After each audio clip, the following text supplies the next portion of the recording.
Good morning friends, my name is Chandravardhan and I welcome you all to Study for Civil Services, one of the India's leading educational platforms। दोस्तों पिछले video में हम लोगों ने light पढ़ा था physics के अंतर्गत, जो कि बहुत ही महत्वपूर्ण चैप्टर है, और हम लोगों ने लाइट का बेसिक्स पढ़ा था और दूसरे पार्ट में हम लोगों ने पढ़ा था प्रकाश के परावर्तन के नियमों के बारे में। आज हम लोग चलते हैं और देखते हैं दर्पणों के बारे में, कितने प्रकार के दर्पण होते हैं, उनके गुण क्या होते हैं, उनसे जो प्रतिबिंब बनते हैं वो कैसे बनते हैं, और क्या होता है समतल दर्पण, अवतल दर्पण, उत्तल दर्पण, यह सब हम लोग इसमें देखने वाले हैं, जिससे क्वेश्चन लगातार पूछे जाते रहे हैं।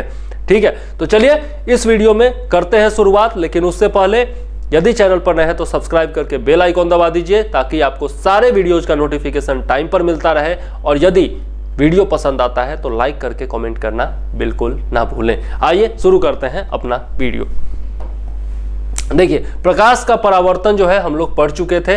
मैंने आपको बताया था कि ये एक मान लेते हैं कि मिरर है जिसके पीछे कलई की हुई है, ये आपका इंसिडेंट रे होता है यानी कि आपतित किरण, और ये जब टकराता है इस दर्पण से तो ये या फिर किसी ठोस वस्तु से टकराता है तो ये दूसरी उसी तरफ लौट जाता है, जिसको रिफ्लेक्टेड रे कहते हैं या फिर परावर्तित किरण कहते हैं। और ये एक बीच में 90 डिग्री पर हम लोग अभिलंब बनाते हैं, नॉर्मल बनाते हैं, और उसके बाद अभिलंब के साथ जो इंसिडेंट रे का एंगल बनता है उसको इंसिडेंट एंगल कहते हैं। रिफ्लेक्टेड रे के साथ जो नॉर्मल का एंगल बनता है उसको रिफ्लेक्टेड एंगल कहते हैं। और इंसिडेंट एंगल और रिफ्लेक्टेड एंगल दोनों बराबर होता है, यानी कि angle I equal to angle R होता है। ये दूसरा नियम है। पहला नियम क्या था कि जो आपका इंसिडेंट रे है, जो रिफ्लेक्टेड रे है और जो नॉर्मल है वो एक ही प्लेन में होता है। तो ये था आपका परावर्तन का नियम। अब हम लोग चलते हैं और दर्पण के बारे में देख लेते हैं। दर्पण क्या होता है? एक चमकदार पृष्ठ होता है। जी हाँ, चमकदार होना उसको जरूरी है, तभी वो परावर्तित कर पाएगा। यदि वो ओपेक होगा या फिर धुंधला होगा तो फिर उतना परावर्तन नहीं कर पाएगा। यह भी हम लोगों ने पिछले वीडियो में देखा था। स्वयं पर आपतित प्रकाश के अधिकांश भाग को परावर्तित कर देता है, दर्पण कहलाता है। दर्पण जो होता है मुख्य रूप से दो प्रकार का होता है। पहला होता है आपका समतल दर्पण और दूसरा होता है आपका गोलीय दर्पण। अब गोलीय दर्पण दो प्रकार का होता है, जिसमें हम लोग पढ़ेंगे अवतल और उत्तल दर्पण के बारे में। देख लेते हैं। प्लेन मिरर क्या होता है? वह दर्पण जिसका परावर्तक पृष्ठ समतल होता है उसे समतल दर्पण कहते हैं। सीधा देखिए, ये है एक समतल दर्पण जिसके पीछे कलई की हुई है, और ये जो ऊपर वाला पार्ट है यही है आपका परावर्तक सतह। और ये कैसा है? ये है आपका समतल है। ठीक है, प्लेन है, तो इसीलिए इसको प्लेन मिरर कहा जाता है। समतल दर्पण एक तरफ रजत धातु की चमकीली तह वाली कांच की पतली चपटी और चिकनी सीट होती है। देखिए, एक तरफ क्या है, इसमें सिल्वर का कोटिंग किया हुआ रहता है। इसमें सिल्वर का कोटिंग किया हुआ रहता है। जो आप ऐनक देखते हैं, अपना चेहरा देखते हैं या फिर बाल वगैरह सही करते हैं, वही दर्पण जो होता है समतल दर्पण होता है।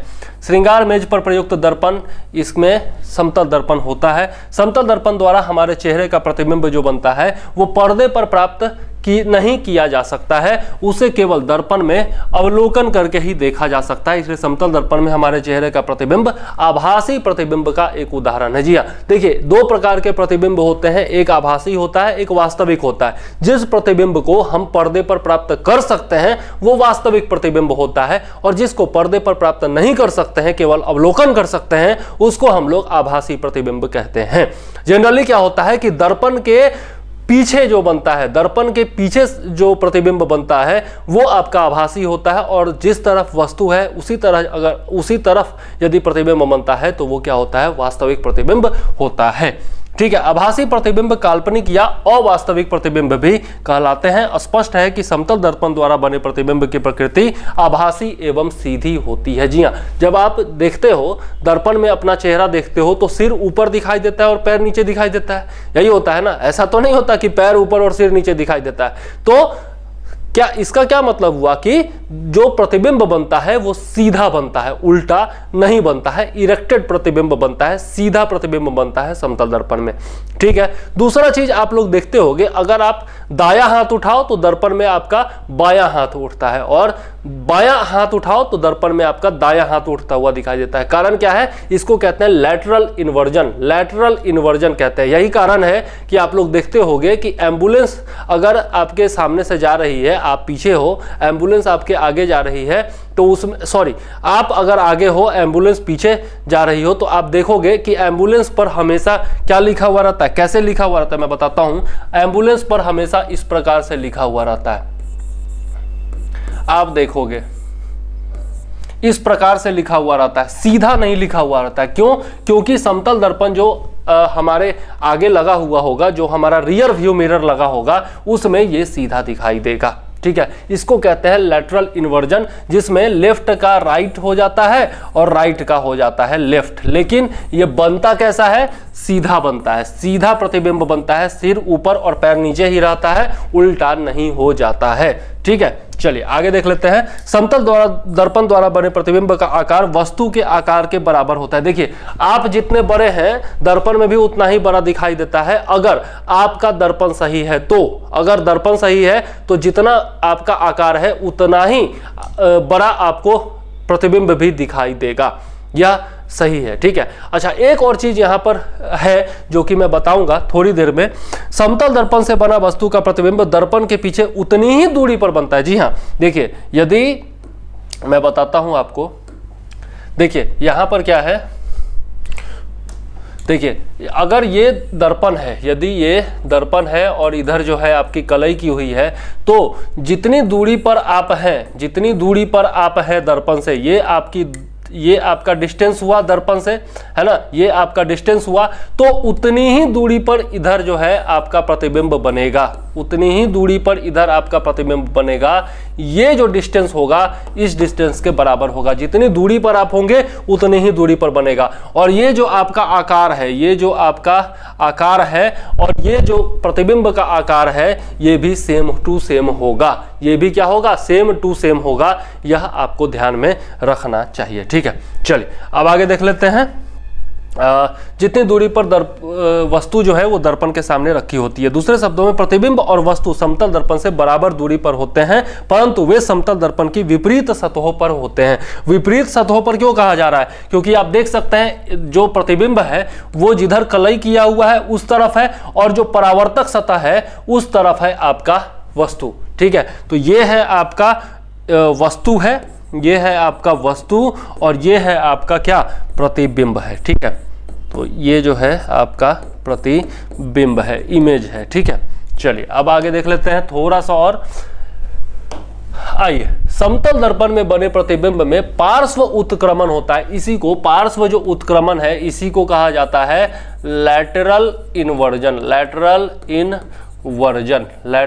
इनवर्जन इसी को कहा जाता है, जो लेफ्ट से राइट और राइट से लेफ्ट दिखाई देता है। ठीक है, जो कि मैं आपको पहले ही बता चुका हूं कि सामने खड़ा व्यक्ति यदि अपना बायां हाथ उठाता है तो प्रतिबिंब में उसका दायां हाथ उठता दिखेगा।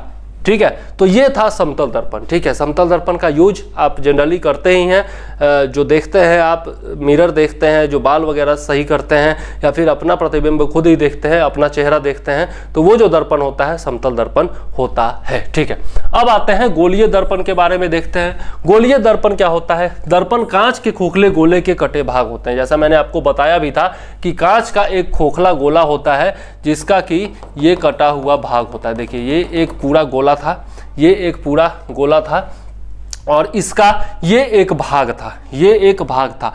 अब इसी को कहा जाता है गोलीय दर्पण। ठीक है, ये जो होता है आपका सेंटर ऑफ कर्वेचर होता है। ठीक है, और इससे ये जो होता है आपका आर होता है, रेडियस होता है। ठीक है, रेडियस ऑफ कर्वेचर होता है। ठीक, रेडियस ऑफ कर्वेचर होता है।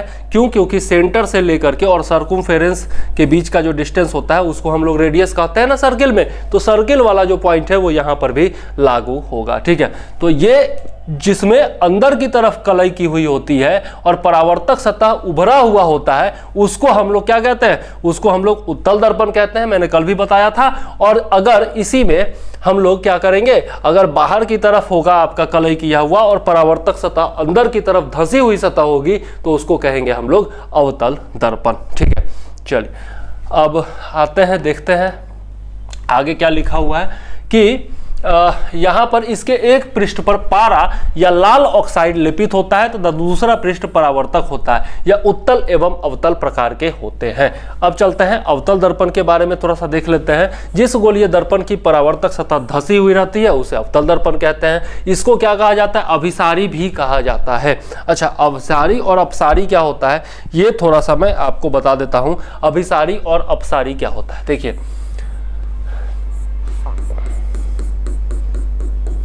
ये कौन सा दर्पण है आप पहचान गए होंगे। जी हाँ, सही कहा आपने। ये जो है आपका वो है कनकेव मिरर। कनकेव मिरर, ये क्या है? कनकेव मिरर है आपका। ठीक है, ये जो है आपका क्या है?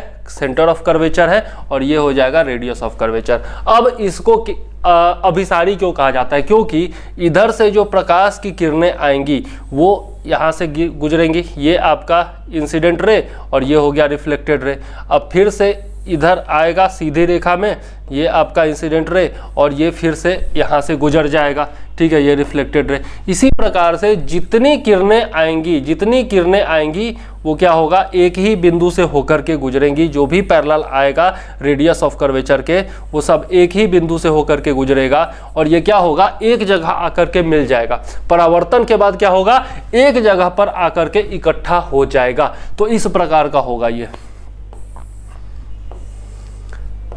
इस प्रकार का होगा, एक जगह पर आकर के इकट्ठा हो जाएगा। ठीक है, तो ये जो होगा अभिसारी दर्पण इसीलिए कहा जाएगा। इसको कन्वर्जिंग लेंस कहा जाएगा, कन्वर्जिंग मिरर कहा जाएगा। इसको क्या कहा जाएगा?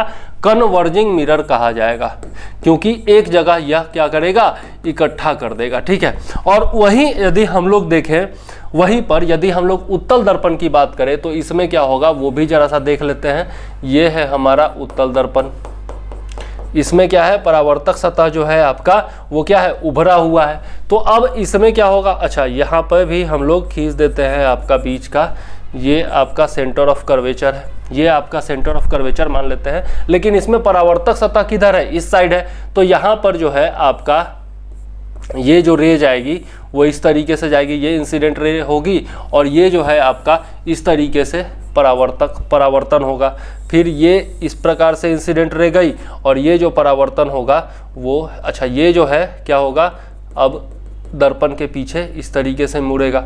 ठीक है, और ये जो है आपका इस तरीके से हो जाएगा, इस तरीके से आपका परावर्तित हो जाएगा। उसी प्रकार से मान लिया ये गया, ये रे गया, ये रे गया, अब ये क्या होगा? इस तरीके से परावर्तित हो जाएगा और ये भी जा कर के यहाँ पर ऐसे मिल जाएगा।